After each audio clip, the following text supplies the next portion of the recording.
Well, hello there. This is Ron. Welcome to an edition of the Iron Range Engineering Vlog. Today, I'd like to talk to you about the purpose of the describe sheet. Describe sheet is an IRE thing that most everybody's familiar with, and if you're watching this video and you've never heard of it, it probably doesn't exist anymore.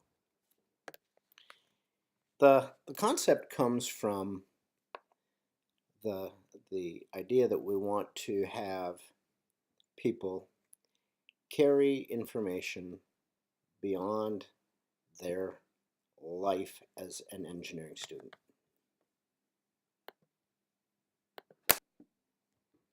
One of the stories I like to tell, and maybe you've heard me tell it, is in the world of education, it's very common for the teachers to be very disappointed in how much information the students carry forward from one class to the next. And the best thing that teachers do is they blame the teacher before them. My wife taught third grade. Boy, you could always hear people complaining about those second grade teachers and the things they didn't teach the kids to do. If you go up to the middle school, oh, those elementary teachers, they just didn't teach these kids well, and so on and so on and so on. But of course, when you've been teaching as long as I have, sometimes you get to teach the course and then the course after it.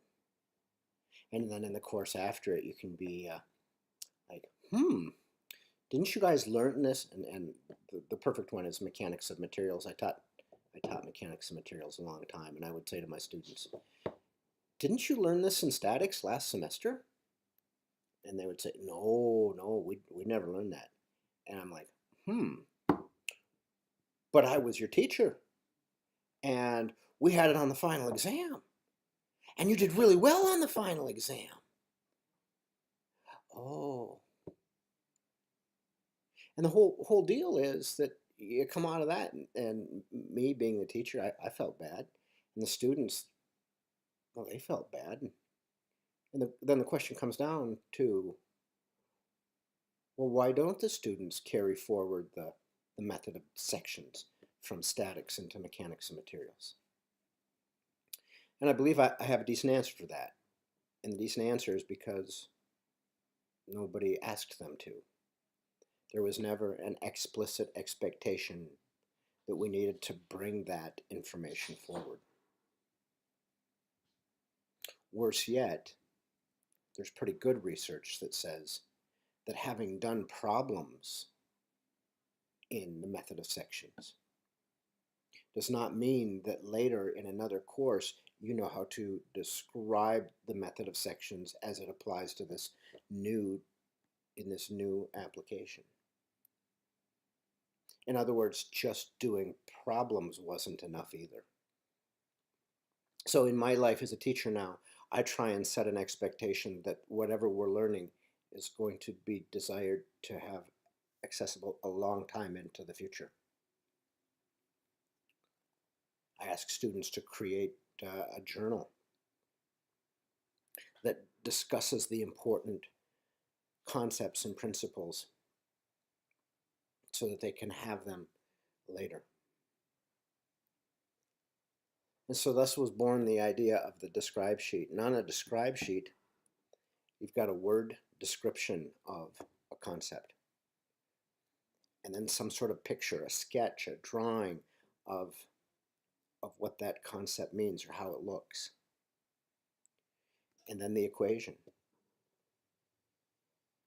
and then the units. And then these next three are even more important than the first, and that is describing how this principle is used in engineering, describing how we observe this principle in everyday life, and connecting this principle to another part of our learning and describing that connection. Now, just like anything in life, just like anything in learning, as a student, we get out of a describe sheet exactly the value we put into it.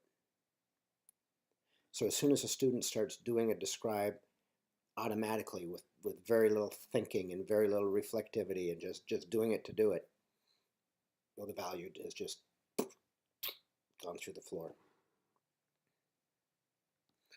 But when the student is trying to create their own understanding, their own model of learning of a principle.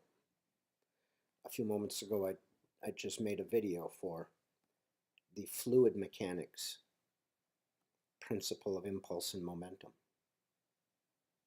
If my fluids students put some mental energy into creating their describe sheet, that's a great first step. And then if they practice describing all of those things to themselves again, without that describe sheet, but that same important set of information. And they do some problems. Don't get me wrong. I'm not against problems. Problems are important, but they're not more important than understanding the concept and how it's applied. They're equal. Put them on a teeter-totter. Describe, problems, fulcrum. They're equal.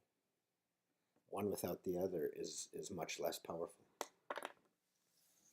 So that's what a describe sheet is. It's where it was born, is in the need to be able to describe conceptual understanding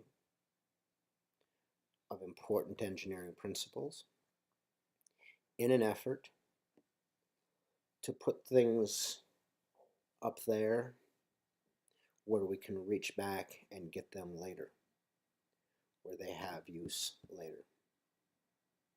And so just as important as the describe is the belief that this matters and that I'm going to need access to it later.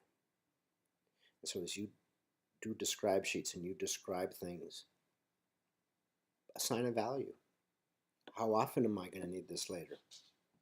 And if the answer isn't very often, that's okay. Put it in a book and be able to go find it out of that book. But if the answer is, this is my discipline, this is my area of my discipline, then practice going and getting it lots of times and making that pipeline from consciousness back to that piece of knowledge, make it a very big, robust pipeline. All right, well, you have a great day.